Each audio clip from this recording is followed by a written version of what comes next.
देखो पहला क्वेश्चन है इसमें, हाँ चालू कर दिए। What was pancake? पैनकेक क्या था? How was it related to Gemini Studios? वह जेमिनी स्टूडियो से कैसे संबंधित था? तो मैं बताया था कि pancakes was the brand of the makeup material, brand name of the makeup materials. जो मेकअप मटेरियल्स होता था उसका ब्रांड नेम होता था। How was it related to the Gemini Studios? How was it related to the Gemini studios?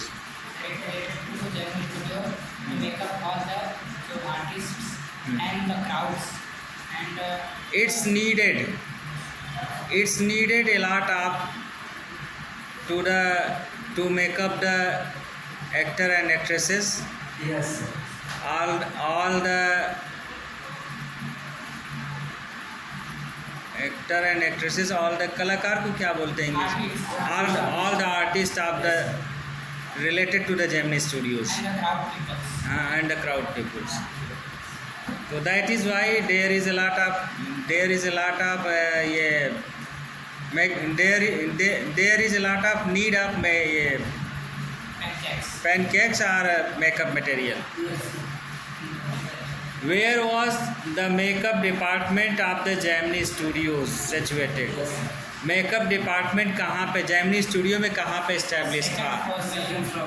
The makeup department was located in the second floor and in the stable of Robert Klein. Robert Klein. How could national integration be seen in the makeup department? How could national integration, राष्ट्रीय एकीकरण को कैसे देखा जाता था? National integration. Lots of people, I think, were Khadis and Gandhis.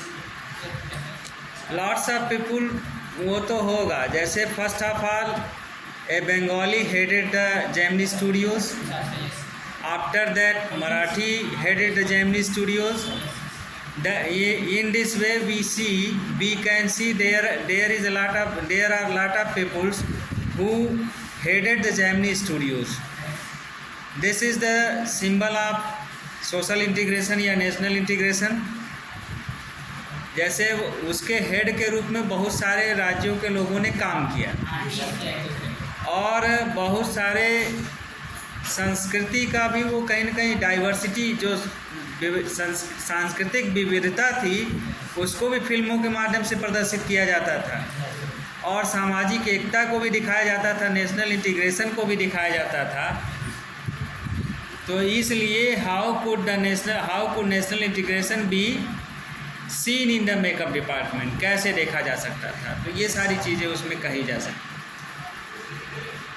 पढ़ लेना, यदि जिस क्वेश्चन का आंसर क्लियरली नहीं आएगा तो उसको पढ़ना, बाकायदे पैराग्राफ वाइज जब पढ़ोगे तो चीज़ें कंठस्थ हो जाएंगी। और इस समय यदि पढ़ोगे तो तुम्हारे बोर्ड के एग्ज़ाम के लिए बहुत बेहतर हो जाएगा। What strict hierarchy was maintained in the makeup department?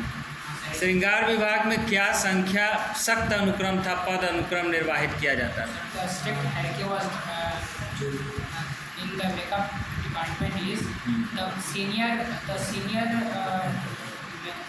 boy do the first actress makeup, Actor and actresses. Yes, sir. and the other do the makeup of Middle class artist. Yes, sir. and the boy of the makeup of his department to make up the crowds. These are There are three categories in the Gemini Studios of the makeup artist. Yes, sir. You have to describe like this. There are three categories of the makeup artist in the Gemini Studios, and their hierarchy system is very strict, या were very strict. उसका जो hierarchy system था वो बहुत strict था। Class 1 makeup material, makeup artist makeups the main heroes and heroines या main actress and actresses only. Yes, sir. That is why they are superior to others. and middle class artists like the side hero, side heroine are relatives of the hero and heroines, makeup by middle class artist या middle class makeup man, and his number is in the Gemini studio is second position. They were in the second position in Gemini studios.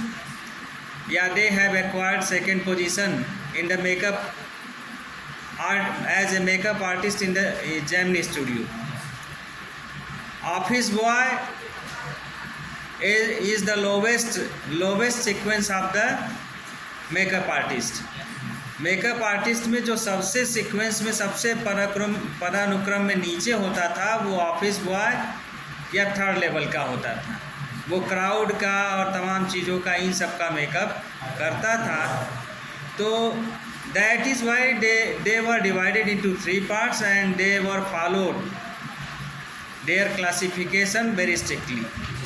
वे अपने वर्गीकरण को बड़ा strictly सख्त रूप से वो पालन करते। Who was the office boy? What were his qualities? Office boy कौन था? कार्यालय में कार्य करने वाला लड़का ऑफिस बॉय कौन था? उसकी क्या विशेषताएं थी? The Kothamangalam Subbu was the office boy. और उसकी क्या विशेषताएं थी?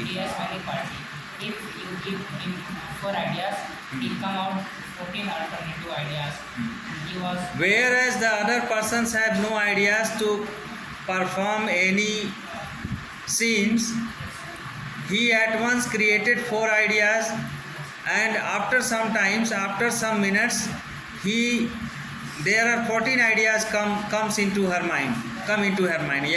her mind. और मैंने समय बीतते ही उसके दिमाग में ढेर सारे आइडियाज़ आ जाते थे। और वो आइडियाज़ का बंच होता था कि किसी फिल्म को कैसे फिल्माया जाए। और वो लोगों पे खर्च भी बहुत ज़्यादा करता था। किसी को कहीं रुकना होता था, कोट मंगलम सुब्बू के यहाँ रुक जाता था, उसका खाना पीना सारा कुछ फ्री होता था। उसके बावजूद उसके दुश्मन क्यों थे? दूसरा क्वेश्चन देखो, how did the boy help the author to enlighten his talent? लड़के ने लेखक को उसके हुनर की जानकारी देने, प्रकाश डालने में मदद कैसे की? बार बार कहता था कि बताओ इसको ऐसे लिखो, उसको ऐसे लिखो। सबको वो मतलब कुछ न कुछ टेलर देता रहता था।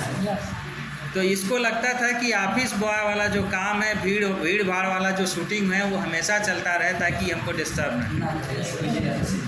ठीक है, अब इसमें ये आ गया एक क्वेश्चन उसी से रिलेटेड कि who was Kothamangalam Subbu? Kothamangalam Subbu कौन था? उसके बारे में 2 लाइन लिखना है। तो यदि ऊपर वाला क्वेश्चन सही से हो जाएगा तो इसको भी आसानी से कर लोगे। What was the position of the Gemini studios in the Subbu? What was the position of the Subbu in Gemini studio and why?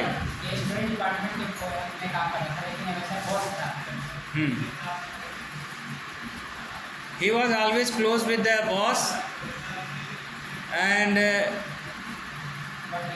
he suggested everyone, as he has a lot of ideas. He suggested everyone. He was very close to boss. That is why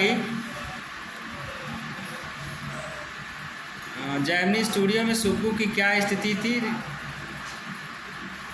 और क्यों स्थिति थी?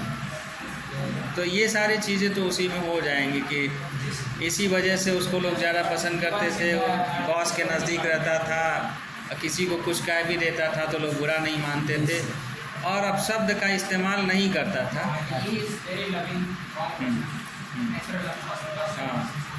What were words and abilities of Subbu? Subbu के कार्य और योग्यताएं क्या थी? ये सुब्बू जो है बहुत इम्पोर्टेंट है। सुब्बू हो गया, स्टीफन स्पेंडर हो गया, अशोक मित्रन हो गए, अब जेमिनी स्टूडियो हो गया। इन सब के बारे में क्वेश्चन बनना ही है। जेमिनी स्टूडियो में सुब्बू के दुश्मन क्यों थे? Why was the Subbu have enemies at Gemini Studios? Because he was always close in both.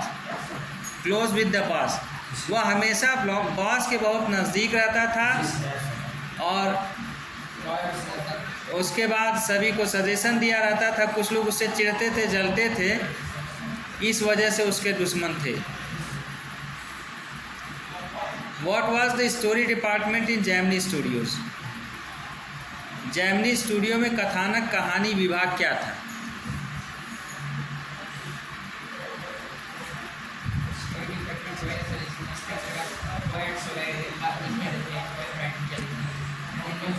Ashok Mitran was the head of the story department, and he had to collect the paper clipping या paper cutting related with the story. First of all, they had to select the story. They had to select the story. They had to select the topic on which they had to make the films. सबसे पहले वो topic select करते थे कि हमको वकील पे, बढ़िया वकील पे फिल्म बनानी है, या जज पे फिल्म बनाना है, या पुलिस डिपार्टमेंट पे फिल्म बनाना है। तो अशोक मित्रन को सौंपा गया था कि पुलिस डिपार्टमेंट से रिलेटेड जितने पेपर कटिंग हैं उन सारी चीज़ों को इकट्ठा करो, एक फ़ाइल में लगाते जाओ। और जब फाइल में लगाते जाते थे तो फिर उसके बाद स्टोरी राइटिंग किया जाता था, और स्टोरी राइटिंग करते समय इतना बेहतर तरीके से स्टोरी राइट कर दिया जाता था, फिर उसके बाद उस पर डायरेक्टर और प्रोड्यूसर को फिल्माना था। तो कुछ चीज़ों को कट करना था, कुछ चीज़ों को ऐड करना था, तो ये सारी चीज़ें डायरेक्टर और प्रोड्यूसर मिलके करते थे। तो स्टोरी डिपार्टमेंट का यही काम था। They had to collect the paper cutting related with the issue या रिलेटेड विद द इवेंट, घटना से रिलेटेड, घटना इशू से रिलेटेड चीज़ों को वो कलेक्ट करते थे, पेपर क्लिपिंग कलेक्ट करते थे। After they had to put it into a file, उसके बाद उसको एक फाइल में लगाते थे इन सिक्वेंसली, क्रमवार। After that the story writer had to write a suitable story with the help of the file. उस फाइल की सहायता से एक बढ़िया सा स्टोरी इनको तैयार करना था, और इस वजह से, इस तरह से जब स्टोरी तैयार किया जाता था तो बहुत अच्छा स्टोरी तैयार हो जाता था। अब का पिक्चर देख रहे हो, कहीं कुछ बन जा रहा है, कहीं कुछ बन जा रहा है, गाना सुन रहे हो, गानों में नहीं समझ में आ रहा है। अब भोजपुरी वाले तो बदगी पे इतना उतर आए हैं कि उनका पूछो ही मत। तो जैसे कंपटीशन चल रहा है, कौन सबसे भद्दा गाना गा सकता है, और हमारी पब्लिक भी ऐसी ही है कि भद्दा गाना सुन रही है, और जो भद्दा गाना गा रहा है उसको जान भी जा रही कि इसका गाना यही है। तो इससे समाज में कुछ सीखने को मिल रहा है क्या?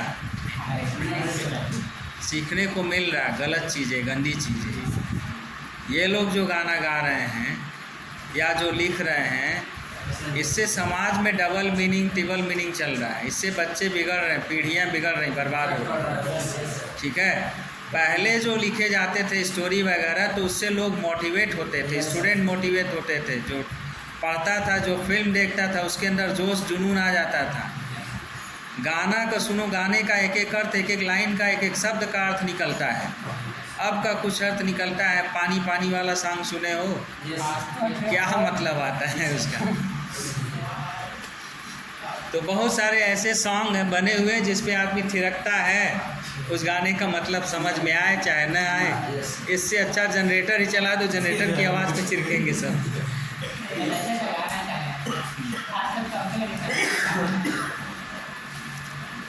अब देखो अगला क्वेश्चन है,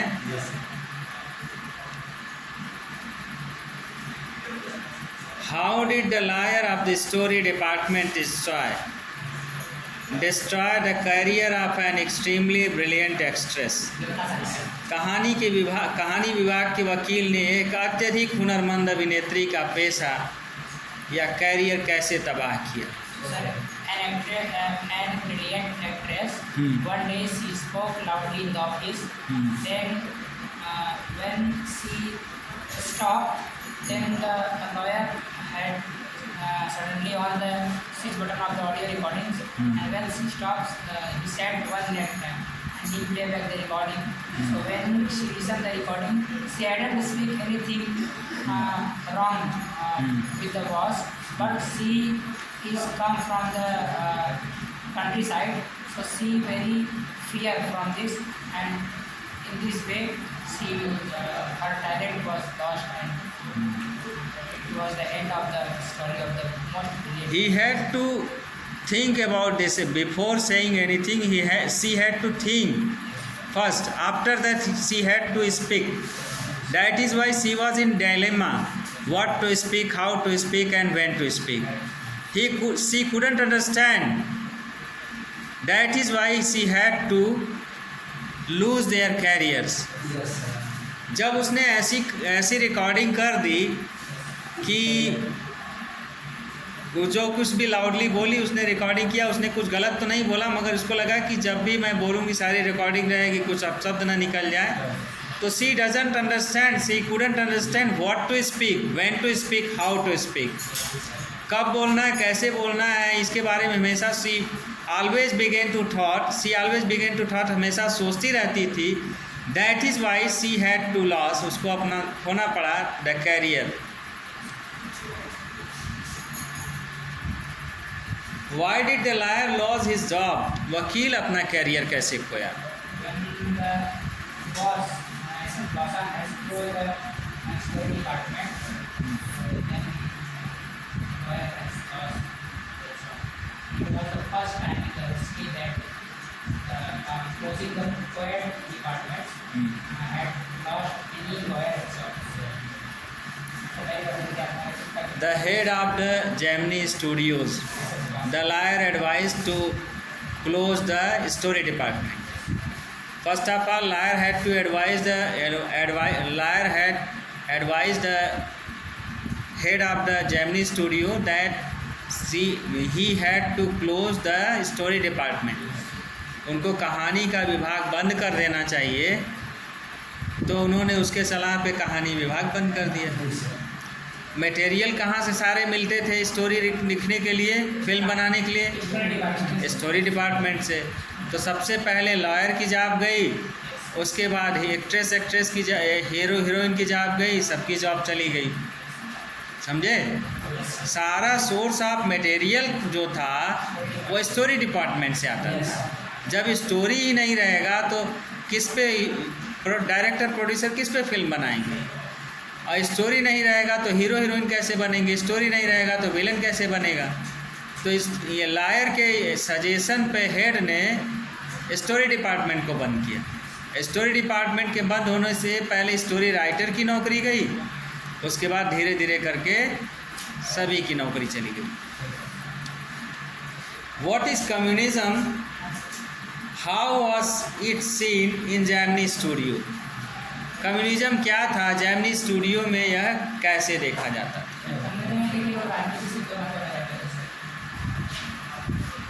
मगर जिस तरीके से कम्युनिज्म का वर्णन इसमें किया गया चैप्टर में, बड़ा ही भयावह वर्णन किया गया है कि किस तरीके से लोग अपने माता पिता भाई बहन किसी को भी गर्दन काट देते हैं. This types of communism has been describe in this chapter. Communism के बारे में जो इसमें चैप्टर में जो डिस्क्राइब किया गया है, that is very fierce, that is very dangerous, that is very fearful. वो बहुत भयानक है. ठीक है. एक कम्युनिस्ट डज नॉट बख्शना का क्या होगा, does not leave their parents, their sister, their relatives if they had deceived the communist. यदि कोई कम्युनिस्ट को डिसीव किया है, कोई कम्युनिस्ट को धोखा दिया है, तो वो किसी को छोड़ते नहीं थे. They had punished very hard way. वो बड़ी कठिन तरीके से उसको पनिश करते थे, बहुत बेरहमी से मारते थे. मॉरल रीआर्मामेंट आर्मी सेना क्या थी? What was moral rearmament army सेना? इसका लास्ट में वर्णन आया है.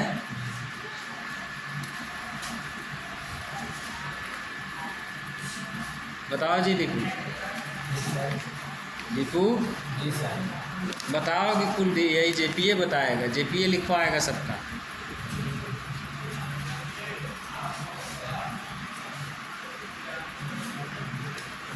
हिंदी याद कर लेते थे। आए हिंदी याद कर हिंदी याद करने से होगा नहीं, लिख पाओगे अंग्रेजी?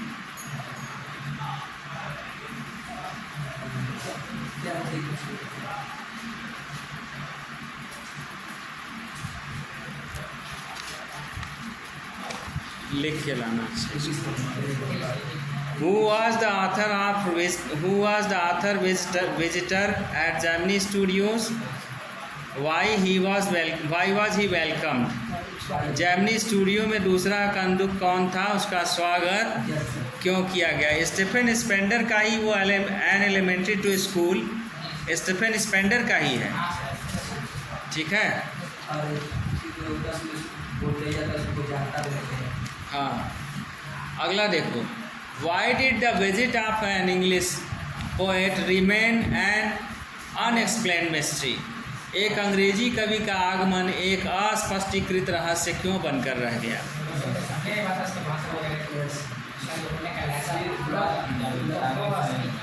दे कुडंट रिकॉग्नाइज हिम फर्स्ट। सबसे पहले तो वो उनको पहचान नहीं पाया। They couldn't understand the language of the Stephen Spender. That is why the head of the Gemini Studios couldn't explain his name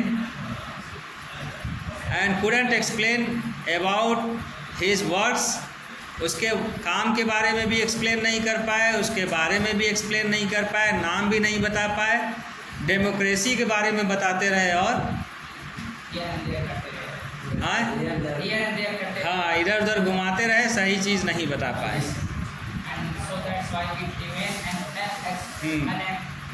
The poet remained unexplained mystery. What was the encounter? Encounter क्या था? What was encounter? Encounter एक novel था।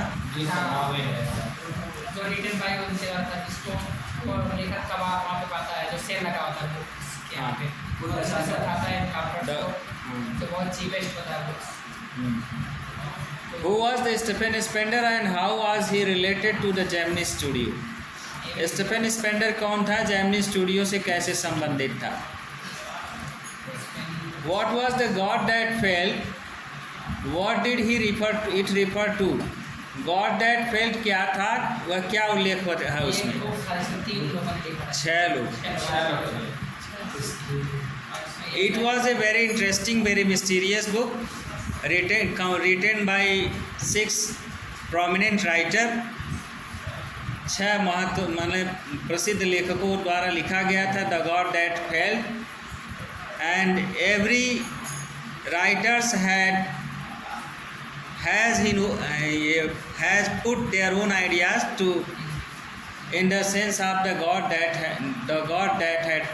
fell। भगवान असफल हो गए, इससे related सबके अपने अपने आइडियाज़ थे। उन्होंने उस बुक में अपने अपने विचारों को रखा था और उस बुक का नाम उन्होंने रख दिया God that fail. Who owned the Gemini studio? Gemini studio का मालिक कौन था? एस गौतम वासन। हाँ एस वासन। हाँ, अब लॉन्ग टाइप का क्वेश्चन आंसर में आएगा। Describe makeup room in Gemini Studios. How was the pancakes used in the large quantity there and what was the hierarchy there. इसमें सारे क्वेश्चन जो 5-6 क्वेश्चन ऊपर वाले थे सब समाहित हो जाएंगे।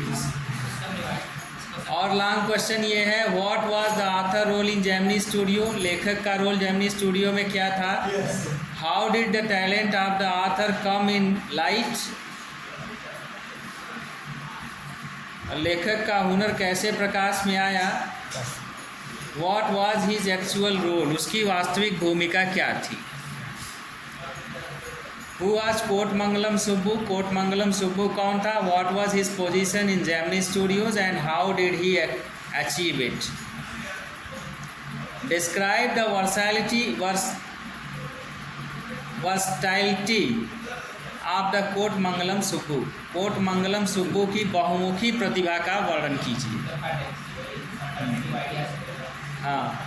What was Moral Rearmament Army? What did it come to Gemini Studios? Why did it come to Gemini Studios and what were its effects on the local actors? Moral rearmament army क्या थी, वह Gemini studio क्यों पहुंची और क्षेत्रीय वहां के कलाकारों पर उसका क्या प्रभाव पड़ा? हाँ।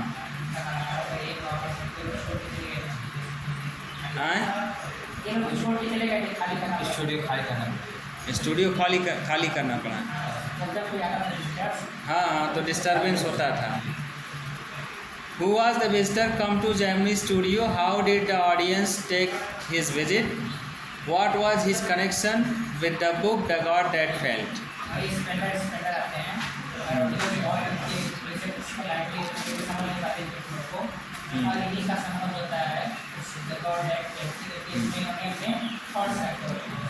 अब देख, हाँ सुन लो, ये क्वेश्चन अपना कंप्लीट किए रहना। बाकी 4-6 क्वेश्चन जो या 2-3 क्वेश्चन जो लंबे लंबे है उसको मैं लिखवा दूंगा। जब अपने से कुछ पढ़ोगे तो वर्ड मीनिंग तैयार होगा और सेंटेंस फॉर्मेशन भी आएगा कि how to make a sentence to describe the chapter या डिस्क्राइब द क्वेश्चन आंसर। तो जितना ज़्यादा पढ़ोगे, जितना ज़्यादा समझोगे, जितना ज़्यादा आपस में डिस्कशन करोगे, ये चीज़ें क्लियर होंगी। ठीक है। बाकी MCQ है, ऑप्शन वाले क्वेश्चन 4 ऑप्शन रहेंगे, एक सही रहेगा। इसको मैं कल डिस्क्राइब करूँगा, मगर ये क्वेश्चन का आंसर राइटिंग करने की कोशिश करना।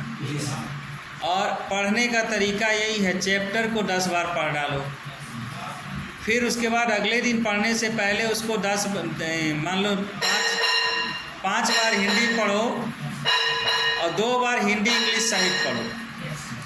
इतना पढ़ने के बाद कोई क्वेश्चन तुम्हारा छूटेगा नहीं और रेफरेंस कॉन्टेक्स्ट करते रहो, एक्सप्लेनेशन करते रहो, तो फिर उसके बाद छूटने का सवाल ही नहीं पैदा होता। समझे जी? यही हिंदी और अंग्रेजी दोनों में लागू होता है। बाकी ऑब्जेक्टिव टाइप का क्वेश्चन है, इसको मैं कल डिस्क्राइब करूँगा। अभी से एग्ज़ाम मोड में सारे लोग आ जाओ। हिंदी वाला कहानी भी याद रखोगे ना तो तुम अपने राइटर का बहुत मदद कर दोगे। हाँ रहेगा, लिखोगे 2-2 पेज तो वो भी साफ हो जाएगा। इंग्लिश में प्रॉब्लम होता है बस। इसके बाद का चैप्टर क्या है?